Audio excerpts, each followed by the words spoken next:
Station, this is Houston. Are you ready for the event?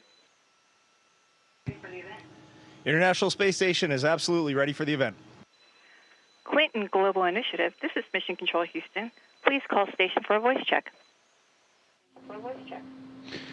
Station, this is Clinton Global Initiative. How do you hear me? I have you loud and clear.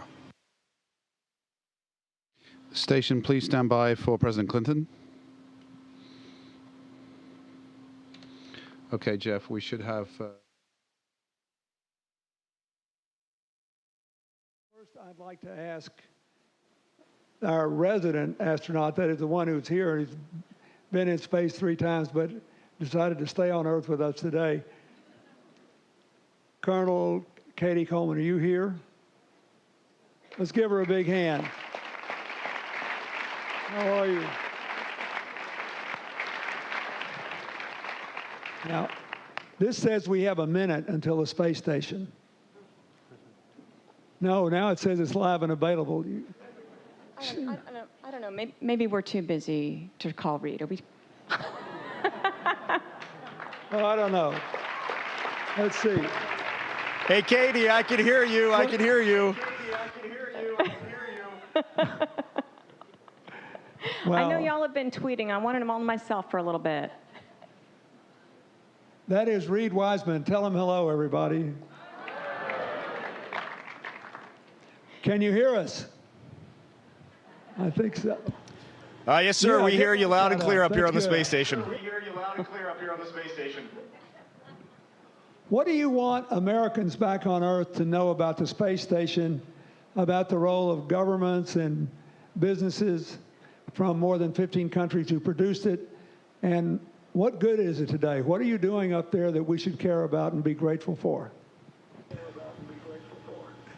Well, that's a super question. And really, what I want everyone to know is just what a unique and amazing place this is that we have up here. Countries from around the world came together about 15 years ago and built this orbital outpost, this amazing scientific research facility that we're living on today. And really, the research that we can do up here, when you remove gravity from the equation, it always has some sort of odd, unique, and sometimes game-changing outcome. And just yesterday, my German crewmate Alex Gerst, he actually grappled a U.S.-built SpaceX spacecraft, which is attached just behind me now. And we've spent the last 2 days just going crazy with the science on board. And this is science that's going to have a huge impact down the road. So we're alive and well, and this is a great facility up here.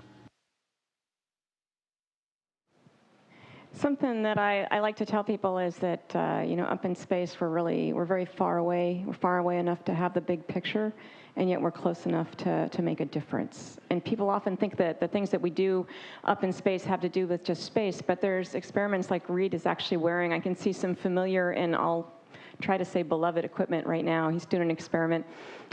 We do a lot of data collection. Some things like osteoporosis, losing bone, happens to us 10 times faster than it happens to, say, a 70-year-old woman down here on the ground that has osteoporosis. And because it happens so quickly to us up there, it's very measurable. It allows us to take measurements and learn how that process works. So that knowledge comes right back down here, down to Earth. Now, fortunately, we've also learned some countermeasures to prevent that. And unfortunately, the bad news is it's exercise. I think we all need to exercise for the rest of our lives.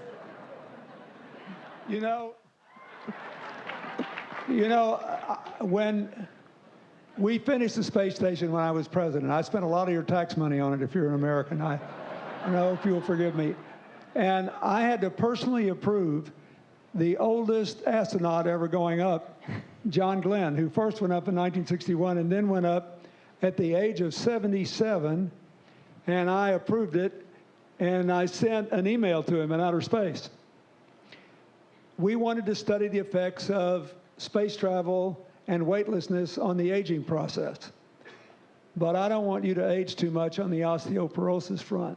So I think we should take a selfie and email Reid, and that way you've emailed Reid Wiseman in space as well, not only John Glenn. So we're going to turn around so we don't, we're not going to look at you. We're going to have you in our picture, Reid. Let's see. Okay, are you smiling, Reid? Yeah. Smile, Reid. Here's one more. Okay, and I'll go ahead and email this to Reid if that's okay. That's a good deal. He'll have it in about Reid, 5 minutes. Before we have to get off, what do you want our group to know about what you see and what you've learned about the Earth's environment by being out of state and looking out in outer space, looking down on it? I'd say there are no words to describe that first glimpse that you have as a human being when you get to look back on your planet. And for me, it was about 120 days ago when I first looked out my spacecraft window right after launch, and I got to see that tiny, thin, impossibly thin blue atmosphere that covers our Earth, and it's within that every living creature survives on our planet. And then once you get up onto the space station and you get to spend months up here, you realize just how incredibly dynamic our Earth is, and it's a beautiful living organism. And I think that right there captures my feeling, my emotion, looking back at our planet. You want to say anything about that? Well, it's a really special view, and to me, the fact that you can look down and see the whole planet, it's almost hard to feel as if you're from any particular country. And I think that's actually what we're all here about today, is that it's one place and we're all from here. So, what's next for the space program? Cady, if I can, I'd like to bring in Alex. I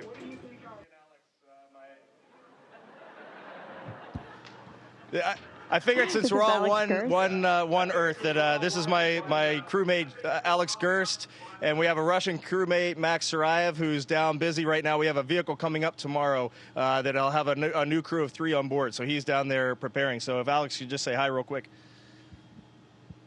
Good evening, sir. Good evening, Cady. It's my pleasure to talk to you today, and I've already listened in. It was great to hear what Reid said, and I can only add to that. It's an amazing view that we have from up here, and an amazing laboratory that was built in an international effort, like the most complex machine that humanity ever built. And we do science that we could otherwise not do, science that was enabled by that big effort internationally, and it's my honor and my pleasure to take part in that. Thank you, and thank you for your service.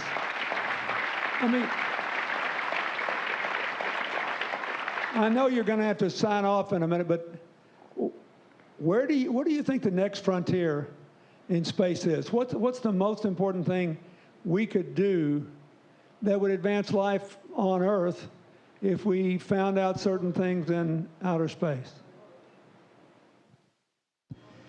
Well, sir, I think the simplest answer to that is we keep going. Whether it's the moon, an asteroid, Mars, sending unmanned robotic missions out to the moons of Saturn and Jupiter, the key is we're human beings, and we got to keep on going. We got to dare to dream big, try to do the impossible, and the discoveries that we'll make discoveries that we don't even know are out there. And I think that's the big thing. We got to keep pressing forward.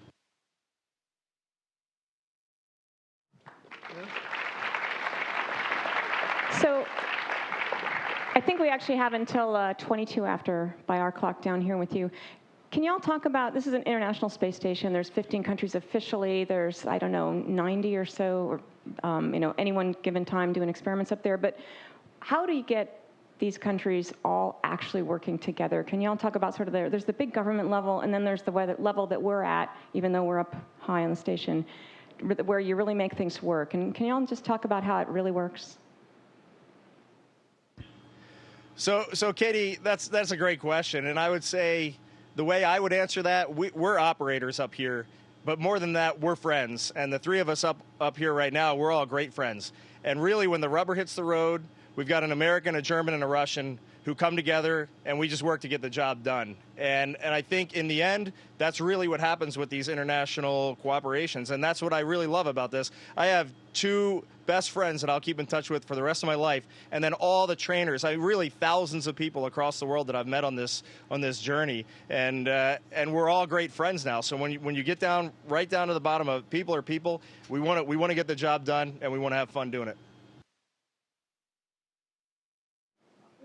You've convinced me that the answer to the political gridlock we have in America is to send the Congress to meet in the space station. You're great. You know, sir, they're usually round trips, though. Do you want it that way, or you want the one way? No. No, if I were to say one way, then I'd have to say who stays and who goes, and I don't want to be a hypocrite. I'm happy for it to be a two-way trip, but obviously something happens to you up there. We need more people back on Earth who've actually been there. Well, and, you know, here up in space, we basically cross all these frontiers. Oh. And they're, you know, it still cracks me up. It's like leading the life of Peter Pan up there. And I mean, and we're laughing at Reid do his somersault, and we want to see Alex do one too. But it just tells you about all the possibilities that are up there. I mean, they're up there on a frontier, on the frontier, and we don't know what they're going to do next. We don't know what liquids are going to do up there. We don't know what the human body's going to do up there. And we go up there knowing that we might fail, that we're going to make mistakes, we're going to have experiments that aren't successful. And yet the possibilities are what drive us. The possibilities of doing these new things. And you say, you know, what's next? You know, we're not going to be on Mars unless we do things like the educational initiatives that you're talking about. And up there, as astronauts, we're often, I think, inspirational for education, and we will use every single bit of that because we need it for the future. Think we'll ever leave our solar system? Absolutely. Me too. I do too. About 1 or 2 more minutes with them. What? We have about 1 or 2 more minutes with them, I think. Yeah, we got another minute or two. Is there anything else you want to tell us? Should support the space program? Tell us about your favorite and your least favorite experiment. You know, no, that's a difficult question because.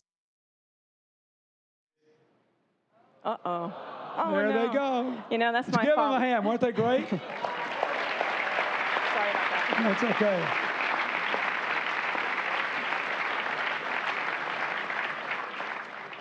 Well,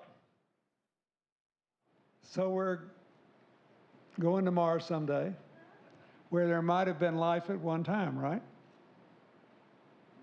We're going to find out. You know, it's a combination of robots and humans. You know, we've got a robot up there on the space station. We have robots going to Mars. I personally would like them to go and figure out how things are first. I mean, we need to know before we send humans. And we have plans in place. It takes a while to put those plans, for those plans really to reach fruition. And something that's been interesting to me is that people need to see something to believe it. And maybe that will help, you know, when people are thinking about why initiatives are successful. When you see a rocket launch in person, which I think you have, there's something amazing that when that happens, and there's something in you that knows that that's really, really big. And if you don't see that, you're not so sure there's a space program. Well, we are launching from different places. We have a space station living up, we have 6 people usually living up in space, 3 more launching tomorrow from Kazakhstan. So those things are happening, but it's not, when you don't actually get to see the evidence of it. People are excited because of last week's announcement that announcing our new commercial carriers, Boeing and SpaceX, that will build new capsules to bring us to the space station. And then suddenly people realize we do indeed have a space program. We have one, we're going places as a planet. And I think that if we keep in mind how to keep people inspired with real visions, maybe we'll get there. Thank you. Let's give her a hand. She's great. Thank you.